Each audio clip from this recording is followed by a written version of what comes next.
Assalamualaikum warahmatullahi wabarakatuh. Halo pemirsa, kembali lagi di UMN Channel Reaching Out to Public bersama saya Nazira Anindi dalam program Lecturer on Air. Lecturer on Air hari ini akan terasa sangat spesial karena hari ini sudah bersama saya Bapak Dr. Safwan Hadi Umri M.Hum. Beliau merupakan seorang sastrawan Sumatera Utara dan juga dosen Bahasa Indonesia UMN Al-Wasliyah. Dan sampai saat ini, beliau sudah menulis 51 buku sastra. Wah, luar biasa sekali. Langsung aja yuk kita sapa Bapak Safwan Hadi Umri. Assalamualaikum Bapak. Waalaikumsalam. Bagaimana kabarnya hari ini Pak? Alhamdulillah sehat walafiat. Alhamdulillah. Nah Pak, ini sekarang di depan kita dan juga di belakang kita sudah ada beberapa buku karya Bapak. Iya. Dari semua buku ini Pak, mana nih buku yang pertama Bapak tulis? Buku yang pertama saya tulis adalah Menyimak Ayat Ombak. Nah, di sini bukunya ya. Ada di sini dia. Itu pertama saya tulis setelah saya ke Bandung, jumpa dengan Pak Bilson Nadea, seorang sastrawan nasional itu. Dia orang Siantar tapi lama di Bandung. Nah, silakan Safwan, kau boleh tulislah. Saya itu jangan lagi disosok kabar kapan bisa bagus ya kan. Lalu saya tulislah itu, saya kumpulkan tahun 84 itu edisi pertama, lalu tahun 97 edisi kedua itu. Di tahun 84 lah saya memulai mengumpulkan buku ini dalam bentuk naskah puisi dalam bentuk buku. Nah, jadi di samping puisi, bukan saya puisi Nazir ya, tapi juga ada tentang buku tentang pelajaran bahasa Indonesia ya kan, tentang kebudayaan Melayu karena saya berlatar belakang Melayu ya kan, kemudian juga tentang buku-buku petunjuk tentang penggunaan bahasa Indonesia untuk mahasiswa perguruan tinggi. Nah, inilah sumbangsi saya yang dapat saya berikan kepada bangsa ini, khususnya di dalam dunia akademis. Nah, itu dia. Iya Pak. Nah, saya jadi penasaran nih Pak, dari mana biasanya Bapak mendapatkan inspirasi untuk menulis sajak-sajak ini Pak? Iya, jadi dalam proses kreatif itu saya merujuk kepada beberapa petuah. Apa kata petuah Melayu? Nah, ini dia kan. Kadang-kadang sekarang kita sudah kehilangan kultur wacana petuah-petuah ini. Generasi muda pun kadang-kadang sekarang pun saya lihat tidak lagi membaca petuah-petuah lama itu. Padahal itu adalah merupakan satu intisari dari filosofis bagaimana kita membangun diri kita dalam dunia literasi ini sehingga kita bisa dikenal bukan hanya oleh keluarga kita tapi oleh masyarakat bangsa dan negara kita ini. Ada satu petuah sang puak ini ya, katanya begini, apa tanda Melayu jati terhadap waktu berhati-hati? Nah, di sini jelas Melayu itu sebenarnya konsepnya adalah time is money ya kan, waktu adalah uang. Nah, cuman kan kadang kita berleha-leha ya, kita hanya banyak dalam pepatah dan petuah tapi nggak dijalankan. Orang Jepang itu, orang Korea itu dia tidak banyak petuah tapi semua dilaksanakannya. Kita banyak kali petuah. Nah, satu. Lalu ada yang mengatakan gini, apa tanda Melayu terpandang? Pantang baginya waktu terbuang. Nah, ini kan waktu juga. Jadi dari dua konsep moto ini tadi saya mulailah membenahi diri saya itu setelah habis sholat subuh. Disitulah saya mulai menulis, mencoret-coret ya, mengkonsep apa itu puisi, artikel pendidikan, artikel sastra, budaya, sosiologi juga saya akan tulis.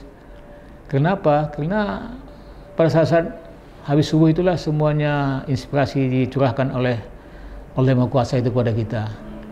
Makanya rahasia orang bertajuk itu, Allah itu turun ke dunia ini kan, mau menyampaikan sejumlah informasi kepada kita. Cuman kita tidur, ya kan? Maka ya udahlah, pergi lagi ke atas. Nah, ini salah satu motivasi untuk mahasiswa kita lah, khusus di UMN ini. Gunakanlah waktu itu setelah jam-jam 4 menjelang jam 5 pagi itu ya, sebab situlah semuanya akan dicurahkan kepada kita. Dapat pun sedikit, alhamdulillah. Tidak dapat pun kita, ya kita syukuri aja karena mungkin aja besok akan dapat lagi. Jadi dengan tiga konsep waktu tadi itu saya mulailah menulis membuat dulu konsep-konsepnya dalam bentuk catatan-catatan aja. Rahasianya begini, jangan kita baca dari atas lagi, tulis saja ke bawah, 2-3 lembar, simpan, masukkan ke laci. Sudah, tak usah lagi, nanti dulu.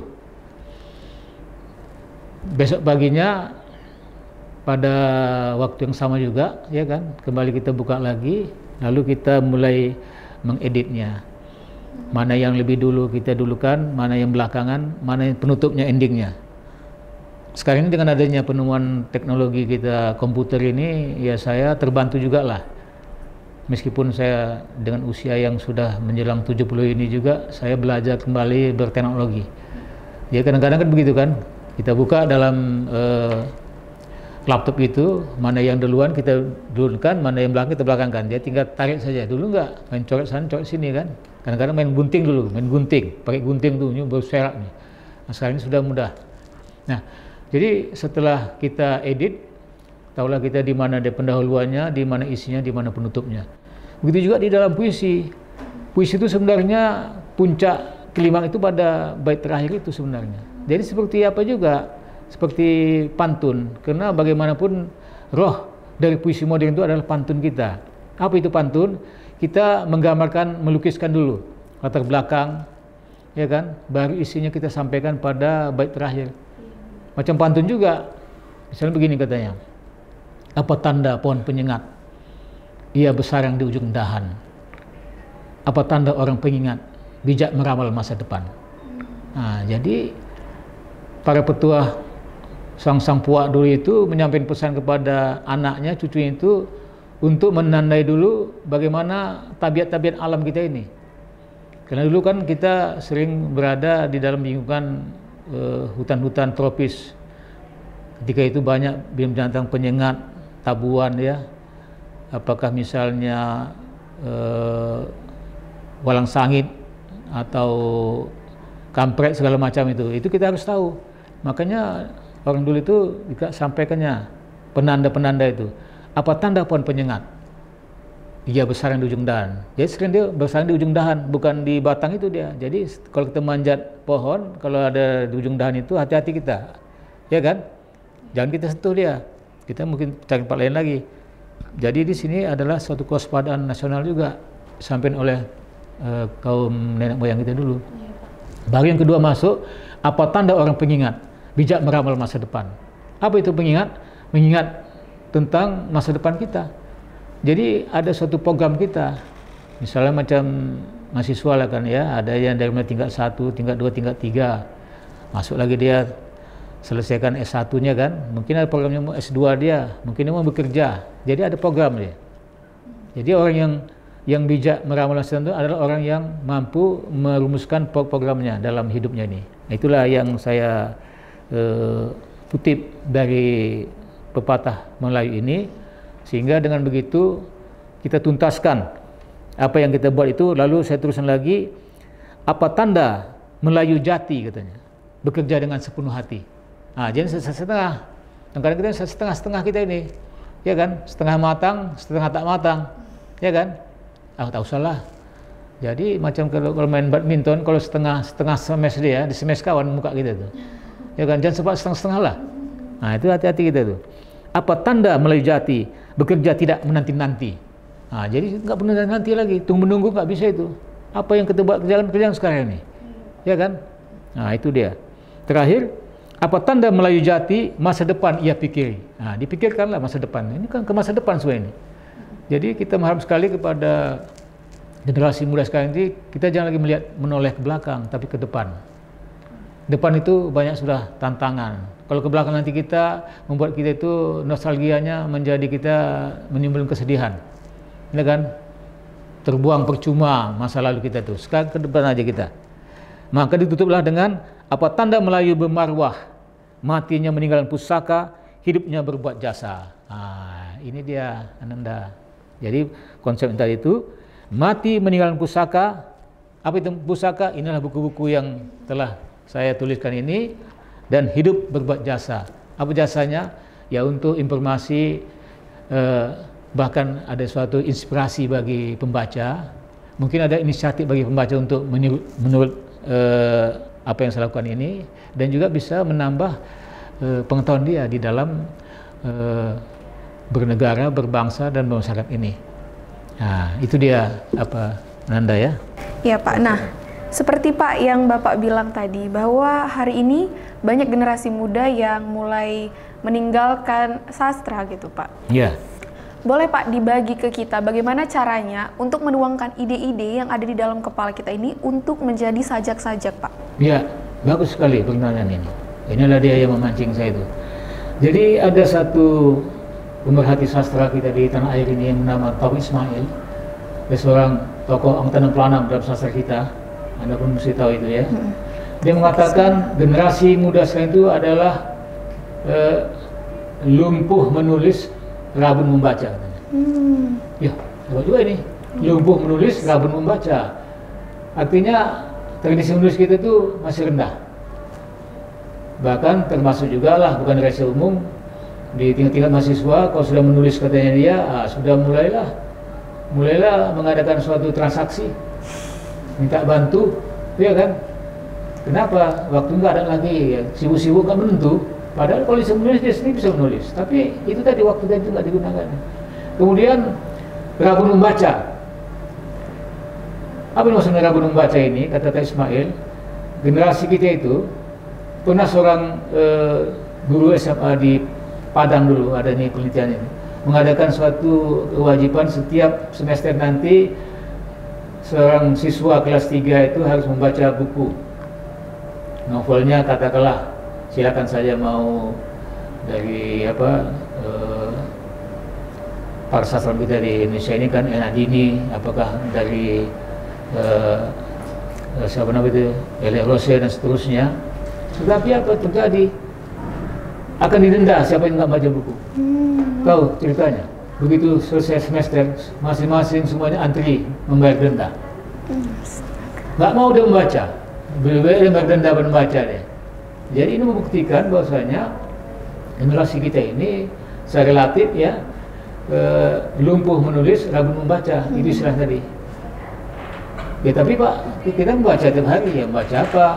Membaca SMS, ya kan? Membaca apa? WA, ya kan? Termasuk saya juga membaca. Boleh membaca itu juga salah satu informasi yang menambah pengetahuan kita kan. Tetapi harusnya kita rekonstruksi kembali itu.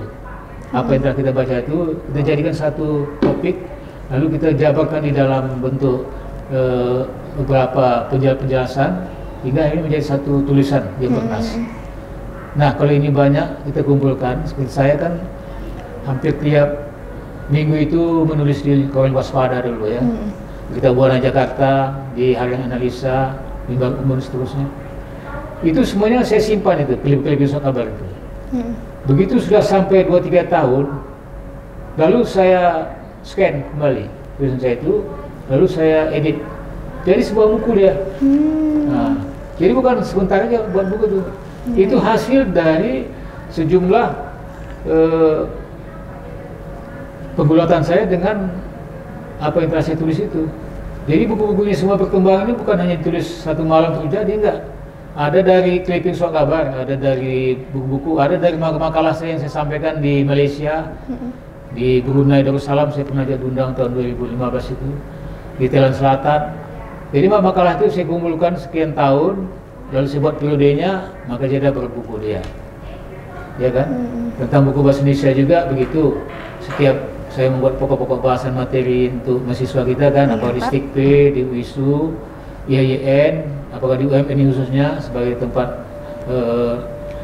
home base saya di sini kan, makanya itu akan saya kumpulkan semua itu, jadilah sebuah buku dia. Ya, Pak. Jadi masalah tadi kembali tadi kepada apa tanda manusia itu bermarwah, matinya meninggalkan pusaka, hidupnya berbuat jasa. Itu saja. Kalaupun orang mau membaca atau tidak itu nomor 2. Soalnya kita buat dulu. Tidak tahun ini dia baca, mungkin tahun depan nanti dia ada perlu dia itu. Oh dulu Pak Sapon tentang ini dia bahas, kita buka bukunya.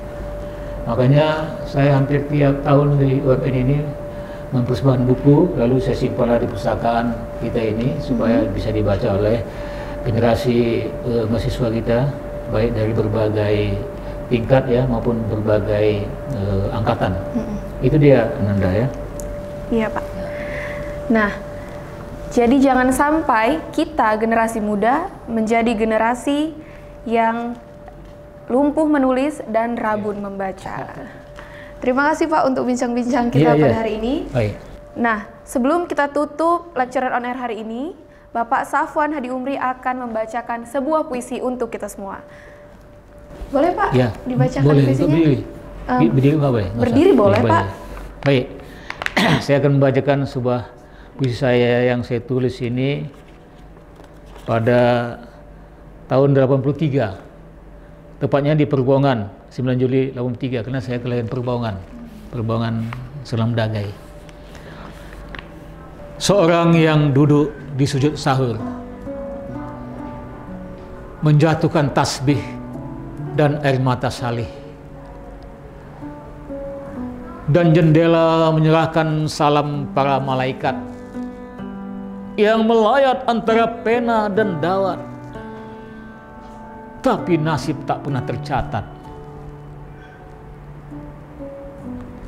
Seorang yang duduk membaca dan mendengarkan suara ayat dan cuaca sahur, mengantarkan orang-orang yang tidur dan benua yang tafakur.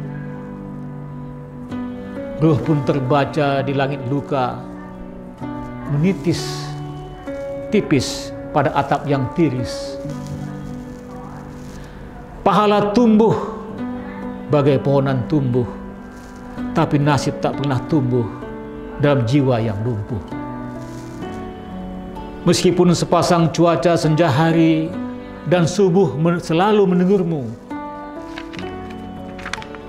meskipun sepasang kuda kencana menunggumu di depan pintu, nasib lebih mirip pengungsi yang melangkah malam hari,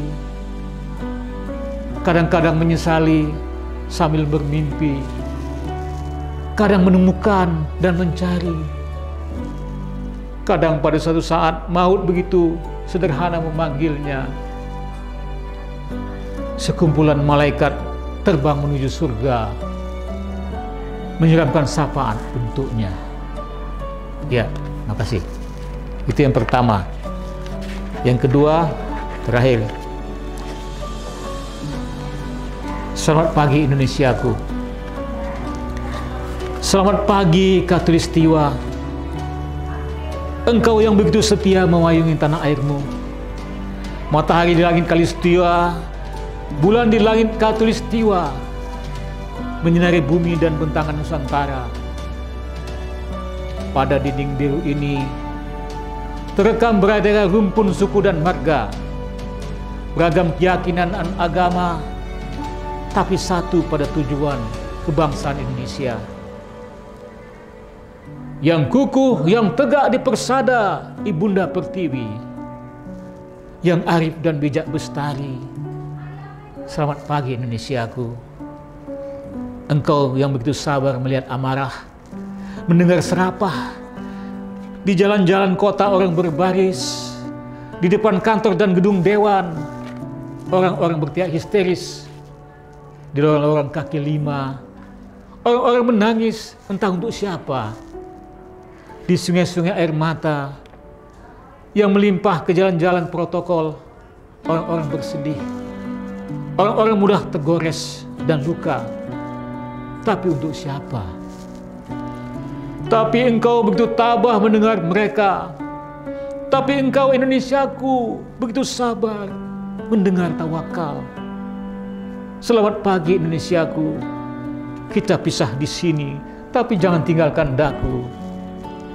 Selama bumi menyiapkan siangnya dan kita masih bisa bermimpi tentang esok pagi, kita akan berdendang di air tenang, mengalihkan rindam 12 Raja Ali Haji yang berisi ajaran dan mendidik diri. Maka bersatulah pada sebuah tubuh. Kebinekaan adalah sebuah rahmat, kebersamaan adalah nikmat. Pada Bahtera Indonesia yang layarnya Dewa Ruci, yang dayungnya mantra Pawang Datu, kita belayar mengitari samudera maha dalam ini, menyongsong badai dan angin topan. Jika kau tanya tentang hidup kami, maka bersatulah jawab kami. Jika engkau tanya tentang suku dan puak kami, maka aneka bangsa jawab kami. Seperti hamparan aneka nusa di laut datar, jika engkau tanya tekad dan pengabdian, maka persatuanlah jawab kami. Inilah tanah air mata kami, mengalir membasahi bumi persada. Dengarlah lagu dan doa kami yang menyanyi di timur matahari. Indonesiaku, selamat pagi, siaga.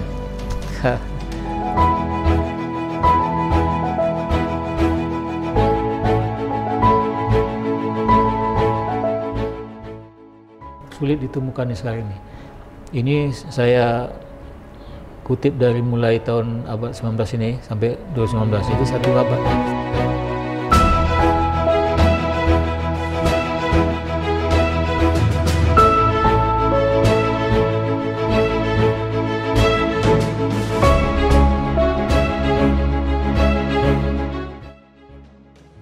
Nah, luar biasa sekali puisi yang dibacakan oleh Bapak Safwan Hadi Umri. Dan semoga apa yang sudah disampaikan Bapak Safwan Hadi Umri hari ini dapat berguna untuk kita semua. Saya Nazira Anindi pamit undur diri. Wassalamualaikum warahmatullahi wabarakatuh. Waalaikumsalam warahmatullahi wabarakatuh. Pak, terima kasih Ya, Pak untuk bincang-bincang kita hari ini.